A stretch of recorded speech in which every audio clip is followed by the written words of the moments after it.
الرجيم بسم الله الرحمن الرحيم أحييكم تحية من عند الله تحية أهل الجنة السلام عليكم ورحمة الله وبركاته.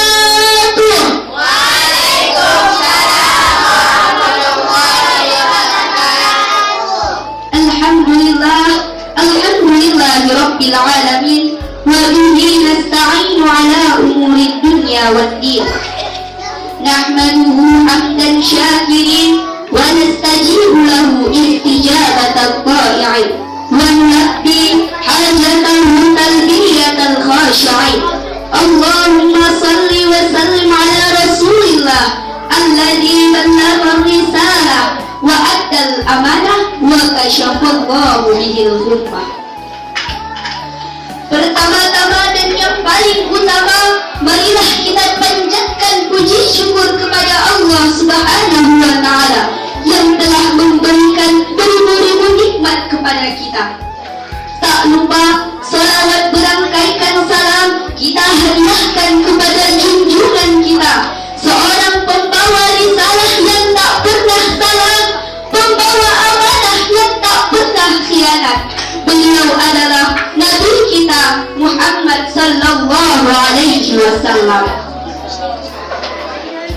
Yang saya hormati Ustadz dan Ustazah yang mengajar di TPQ Al-Insan yang kita cintai ini, dan yang saya sayangi teman-teman seperjuangan.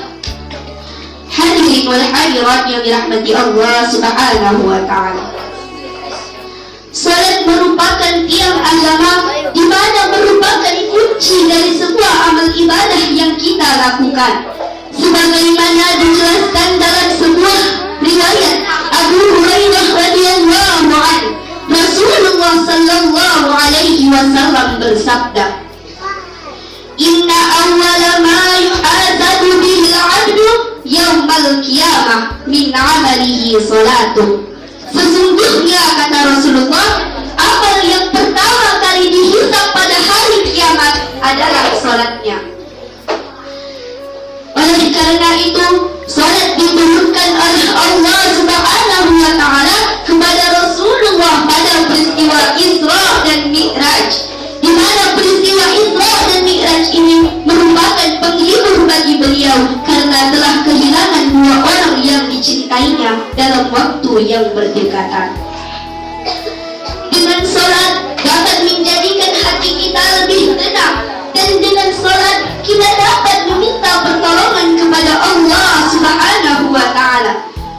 Sebagaimana dalam firman-Nya Al-Quran surah Al-Baqarah ayat 45 yang berbunyi, A'udzu billahi minasyaitonir rajim. Bismillahirrahmanirrahim. Wasta'inu bis-sabri was-shalah wa innaha lakabiratun illa 'alal khashi'in. Dan mohonlah pertolongan kepada Allah dengan cara sabar dan salat. Sungguh salat itu berat kecuali bagi orang-orang yang khusyuk. Mungkin saat ini kita sedang menghadapi banyak masalah serta cobaan.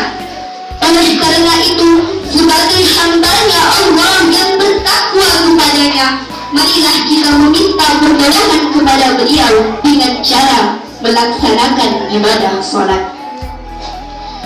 Namun pada faktanya apa? Masih banyak anak-anak, remaja, bahkan dewasa yang masih tidak mau melaksanakan ibadah salat.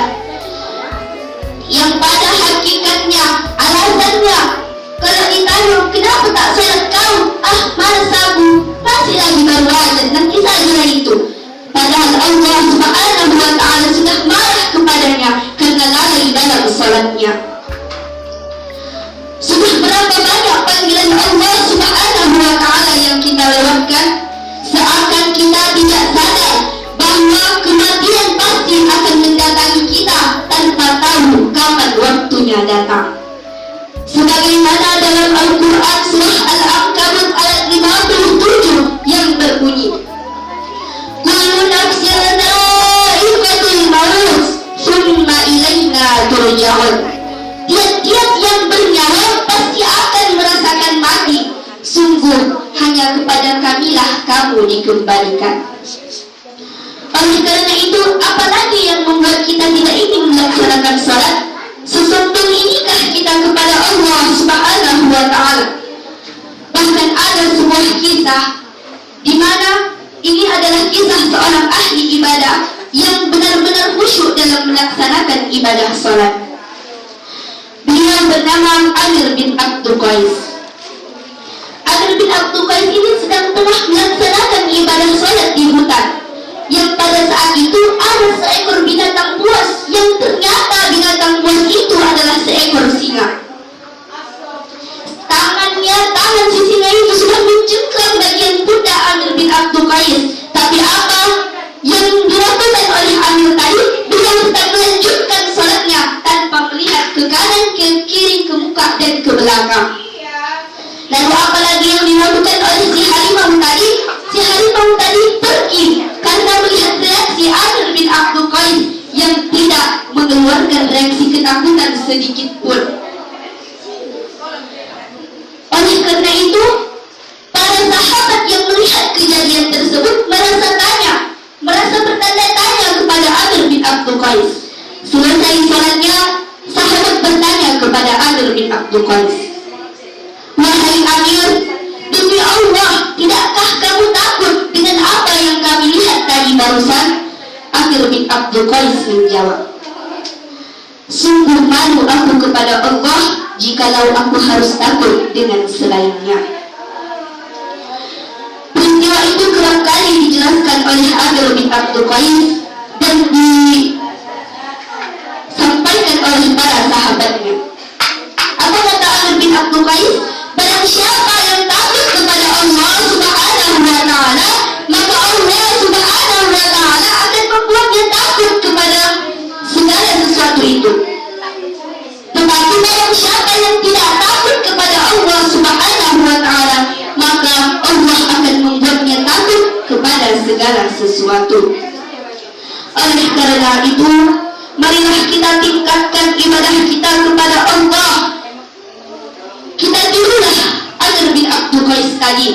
Walaupun tak pernah sampai begitu kali, tapi setidaknya lakukanlah salat 5 waktu.